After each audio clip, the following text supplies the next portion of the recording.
Hi, this is Gene Jensen from BassResource.com. This is another tip of the day. What we're going to do with this video is we're going to talk about rods, rod maintenance. One of the things people forget about, people that own lots of rods, they're real concerned about their reels being oiled in the off season, which they should be. But my tendency and a lot of people's tendency is to forget about maintenance on the rods.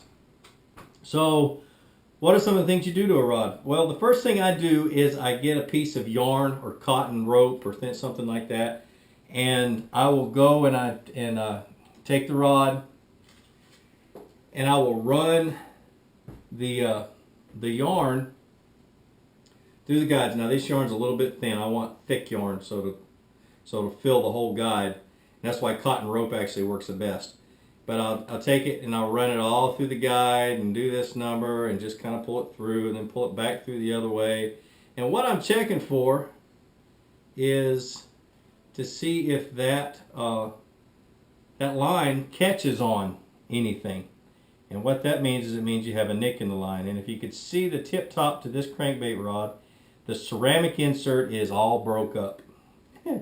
And it's pretty messed up, and I noticed it when I was fishing probably in, late summer.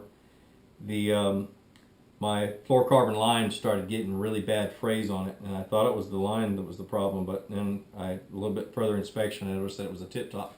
So I need to replace that. I go down and I check each of the guides, make sure they don't have any nicks and scratches. Make sure they're tight into the where the wrap is tight and the glue is still in good working order. And I check every single guide. Then I get down here to the reel seat, and I check and make sure everything fits there. I check and see how dirty it is. I look for nicks and scratches on my rod. Scratches are okay. Nicks are usually not. It usually means your rod's going to break here eventually. I check all that and make sure and see whether I need to retire the rod, replace it, or anything else.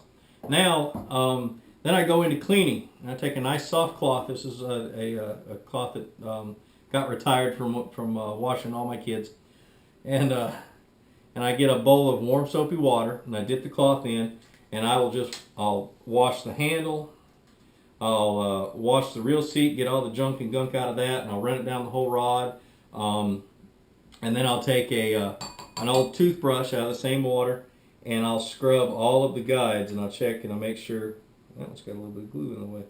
Anyway, I'll wash all the guides, clean them, scrub them, dry them, and everything else, and then and that should do it. The rod should be ready to go.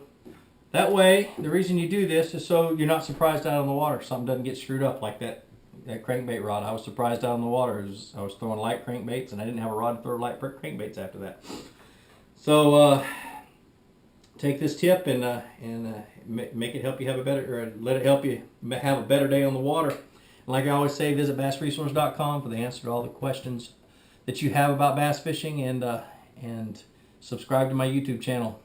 And I hope you enjoy what I'm putting out. Also, another thing I'd like for you guys to do is to ask questions, make comments on my videos. Email me any questions you have if you don't want to put them out put them out in public, and I'm pretty quick at answering them. And give me suggestions for some videos that you might want me to do, and I'll start knocking them out here pretty quick. Thanks, and have a great day.